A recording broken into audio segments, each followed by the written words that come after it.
Ciao amici e amiche del segno dello Scorpione, benvenuti, io sono Angela e questo è Exoteric World. È così che mi trovate sui social. Questo è l'oroscopo lunare motivazionale che vi darà dei suggerimenti e vi aiuterà a trovare la spinta giusta per affrontare il periodo dal 4 al 19 marzo, dove troveremo la luna nuova in pesci. Vi ricordo che è una stesa generica, prendete solo ciò che vi risuona di più, se volete potete integrarla col vostro segno lunare. In descrizione trovate le recensioni dei mazzi usati e i link per acquistarli. Vi invito a iscrivervi e abbonarvi al mio canale per sostenere il mio lavoro. Vi ringrazio moltissimo se lo farete o l'avete già fatto. E adesso partiamo, andiamo ad accendere la nostra luna. Prima di ascoltare gli oracoli, vediamo dal punto di vista astrologico cosa aspettarci. Questa luna nuova in pesci del 19 marzo ovviamente ci porterà a un periodo di speranze, di opportunità, anche di poter liberare il nostro potenziale, magari scoprire nuovi sogni, nuovi progetti e aspirazioni, di riflettere su di noi, sulla nostra ricerca, soprattutto quella spirituale, di seguire l'intuito, di pensare alle cose più importanti, di stabilire delle priorità e poi anche per indicazioni, insomma suggerimenti per porre fine a dei conflitti che possono esserci purtroppo, ahimè, perché di contro questa luna nuova ci può portare anche a una forte instabilità emotiva, tristezza, ricordi spiacevoli che riemergono, inquietudine, ansia, mancanza di volontà, impazienza e confusione. Quindi è vero, nascita di conflitti, però anche rischio di prendere decisioni affrettate, quindi meglio fermarsi un attimino e riflettere attentamente. Adesso andiamo a vedere il vostro primo oracolo che ci fa un po' il punto della situazione, quindi intorno al 4 marzo, dove vi trovate, ma ci può parlare anche di cose che devono essere valutate, diciamo, osservate in questo periodo, proprio a partire da subito, con l'indicazione di questa carta legata alle energie della luna calante, diciamo che parla di una fase di transizione, diciamo di passaggio.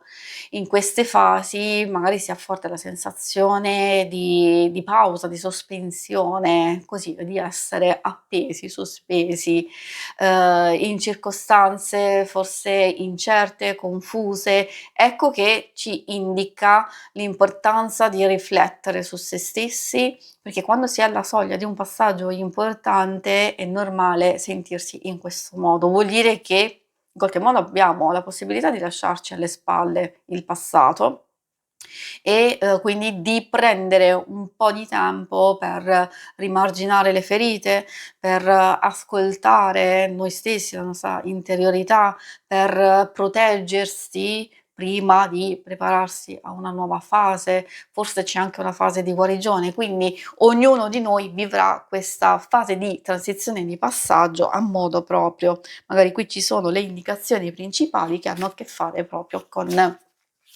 il favorire, prendersi del tempo per riflettere e rigenerarsi.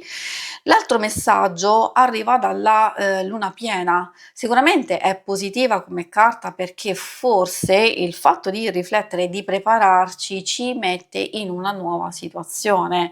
Magari può essere già un'indicazione di fase fortunata e risultati positivi, forse della prossima luna piena. Adesso abbiamo questa luna, questo periodo, quindi fino al 19 marzo, che dipende da che cosa stiamo vivendo e che abbiamo bisogno proprio di riflettere tanto su noi stessi, sulle nostre possibilità, di migliorare qualche aspetto e però sapendo che comunque i risultati positivi ci sono. Anche eventi gioiosi proprio in questo periodo in realtà, possibilità di realizzare qualcosa, soprattutto se stiamo già procedendo nelle varie situazioni e impegni e poi sono in arrivo anche delle buone energie, cioè forti emozioni e sensazioni che vi danno queste belle energie e vibrazioni da poter utilizzare, appunto, anche per sbloccare delle situazioni.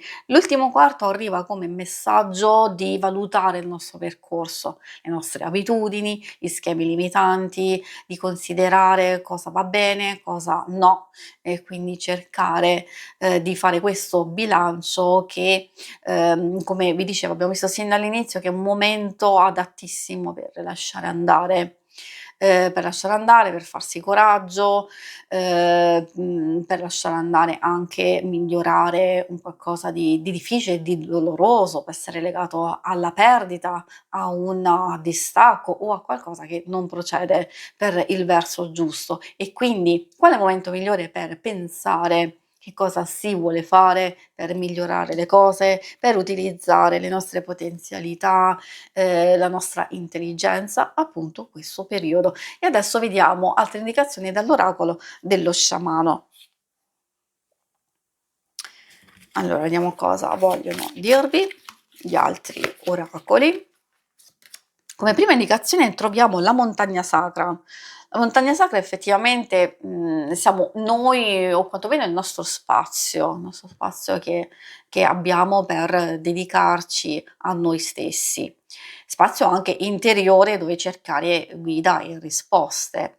Magari un indizio su un procedere in un cammino interiore, oppure per riconoscersi in ciò che si ama, in ciò che si fa, di avere una visione interiore comunque positiva, costruttiva, perché è questa che va a modellare la realtà. Ecco perché bisogna sfruttare saggezza, consapevolezza e soprattutto non evitare gli ostacoli, ma attraversarli.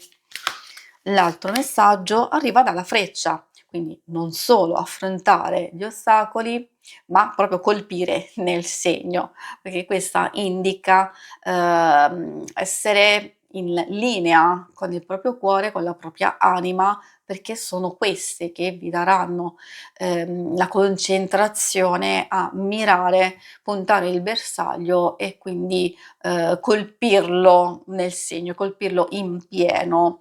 Anche essere fedeli alla propria vocazione, alle proprie idee, di liberare la propria creatività, di chiedersi cosa merita la vostra energia, il vostro impegno, che cosa desiderate veramente. Questo vi, connetterà e vi aiuterà particolarmente a centrare un bersaglio importante per voi. Poi dico sempre che una lettura del genere è generica, ma può fare riferimento a qualsiasi ambito, per alcuni in amore, per altri obiettivi personali, oppure anche il lavoro, però tutte queste cose sono strettamente connesse alle nostre stesse energie e come andiamo ad impiegare le nostre potenzialità. E appunto questa lettura ci può aiutare. Andiamo a concludere con l'ultimo messaggio che ci arriva dalla carta il Sole. Non solo portare luce, diciamo coraggio, determinazione, questa è energia vitale, è un'energia che entra nella nostra vita a darci una spinta interiore, una spinta che è da coltivare. Tutti, gli input, le ispirazioni, le nuove energie, se non le cogliamo, se poi non le coltiviamo e continuiamo con costanza, poi muoiono lì, rimangono ferme lì. Ecco perché c'è bisogno di cogliere questa energia proprio per manifestare la propria luce, per seguire una direzione precisa, per utilizzare proprio potere creativo. Creativo intendo non solo legato alla creatività vera e propria come arte, ma creativo è proprio la possibilità di creare quello che vogliamo e quello che desideriamo. Magari uscire dall'ombra con coraggio se c'è appunto qualcosa che non va. Quindi in qualsiasi circostanza dobbiamo uscire dal letargo e cogliere gioia, ma farlo con espressione e azione attiva. Si conclude qui la lettura, vi ringrazio per avermi seguito. Se volete in alto a destra trovate il logo per iscrivervi al canale, mentre in basso trovate le schermate per vedere il vostro scopo mensile e quello settimanale. Alla prossima, vi auguro una buona luna. Ciao!